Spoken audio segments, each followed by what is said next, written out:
morning guys, short vlog lang tayo kung anong gagawin ko ngayon. So magagawa tayo ngayon ng yelo. Since na mabili ang yelo dito ngayon sa pabahay, dahil Friday ngayon at Saturday bukas, so sahod ng mga nagko-construction. So malimit sila nagiinom, so kailangan natin mag-prepare ng yelo. Para pag bumili sila, hindi tayo mauubusan. Bali nakagawa na ako kanina. Kaya yung mga nagawa kong yelo, so ilalagay na lang natin siya sa freezer. At magagawa na lang ako ng siguro ilang piraso pa. So stay tuned lang kayo mga guys.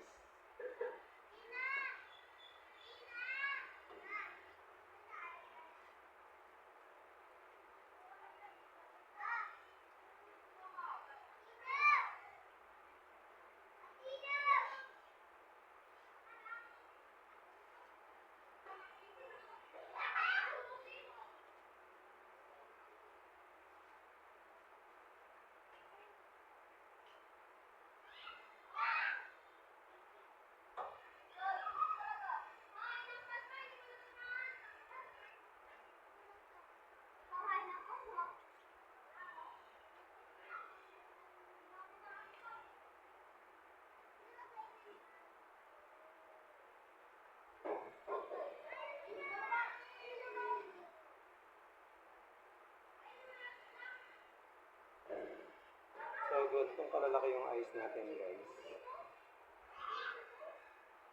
So tapos dito natin siya ilalagay sa freezer. Meron naman akong ice pero konti lang, kaubos na. So ayan. Lalagyan natin siya dito. So thank you guys. Yan lang yung short vlog natin para alam nyo kung anong ginagawa ko today. God bless you. Please do subscribe po. Maraming salamat po.